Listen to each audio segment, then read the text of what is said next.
Okay, Brickmaniacs, so we once again have a new minifig of the month along with a new perfect caliber, and that means it is time to sit down with the designer, do a little designer studio episode. We're going to do that impromptu style here at Landon's desk. Landon, what are we looking at here? Here we have our all-new World War II Soviet naval infantry, and he is decked out for combat, and he is equipped with another new item. It's our perfect caliber SVT-40. And that starts with an original brick arms from Will himself at Brick Arms. Mm-hmm. Right? This is his all-new SVT-40 V2, so we have a V1 back here. This one right here. Oh, sure. And then there's the V2 is right behind it, so you can kind of see that this is a generational improvement to that SVT-40. Yeah, boy, you can see there's quite an upgrade between those two, but then when you look at the perfect caliber, it's like a whole nother level. Yeah, and there's even a little bit of a red tinge that I'm adding to it because the finish on those during World War II is actually pretty red, actually. Mm-hmm. So I'm trying to represent that there with that. As well, the wood grain and the different black hardware on that. So it turned out really cool. Yeah, that's the gun, so pick up one of those as well. The figure, starting at the top, we have that really awesome 3D printed sailor cap. Mm-hmm. And that's 3D printed in-house, that's designed in-house. Oh, it looks really good, especially with those ties or whatever that is hanging down the back. Right. And so the name on there is actually, I don't know, maybe a little bit of a poking fun at, or I don't know how you wanted to word that, but it's in reference to Sevastopol in Russia, in which there's like a rebellion against the communists. Okay. And they ended up, as kind of a punishment, was it the battleship, Dan? Yeah, so they took the name of the battleship away. Yeah, they actually were punished, and that the ship was renamed. The ship was renamed. Oh, so funny. We just put it back on there, and it's a shortened version of it because you can't quite fit that whole word across that. Mm-hmm. But we needed some nice little letters on there, and it looks slick. Plus, what a cool story, almost like an Easter egg of itself. Yeah, a little bit of an Easter egg. Then you, of course, have the red star on the top of that hat.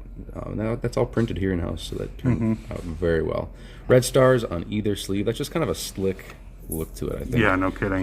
Straighten that out here. The color of this figure, I mean, a lot of the figures, to stay true to it all, it's just a lot of camo, a lot of green, a lot of black sometimes, but this, you got yellows, you got blues, you got reds. I mean, it's pretty, man. What can I say? Let's hop here over to the screen here if we can do that. Yeah, absolutely. Let's actually check out a little bit of the source imagery that I was going off of. As you can see, there's quite the mix of grenades. We have Maxim MG belts. Just quite an assortment there, and they're a little bit they've been out to sea maybe for a while, so they're a little bit scruffy at times. And then another thing, this is sort of a late addition to the minifigure design, but I actually added a little tuft of hair popping out the top of the head. It's just peeking out a little bit. Oh, sure. Yeah, look at that. It's there. And then I have just like on this just like on the real soldier here, some grenades hanging off the belt, tied on pretty, almost haphazardly looking, but it's they're bringing as much armament into battle. Whether or not they ran into battle like this with all these grenades hanging everywhere, or if this was posed for a shot, it's kind of hard to know. Yeah, right. Hard to know, but propaganda or reality. We see him here that's just the standard uniform that infantry would wear, but then they also had the naval their naval uniform as well, and that's either a jacket or this jumper here that I have them in. And so this is some of the source imagery, and we have some renders as well that we finished up here with the actual artwork. So let's move back onto the figure. Absolutely. All right, back on the figure here, let's go over some of the details. You have this nice TT-33 tucked in behind that Maxim MG belt.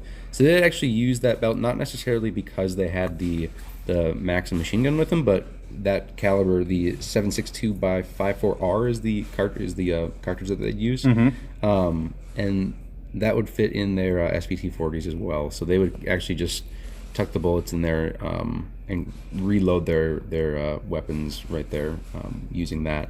Just bringing extra ammo to the battlefield. Then you see a RDG-33 grenade tucked in behind that belt as well. And so that's cool. That's some brand new artwork across the board there. A little bit of detailing on the belt buckle there, just to kind of simulate that naval belt buckle. Moving on to the sides. More grenades. More grenades. This guy's decked out. Those are the F1 grenades, the little lemon grenades. similar to the American, like the pineapple grenade. Yep.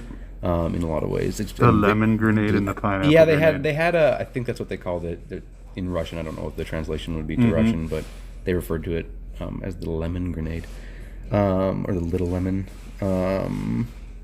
And yeah, again, the grenade hanging down on the side.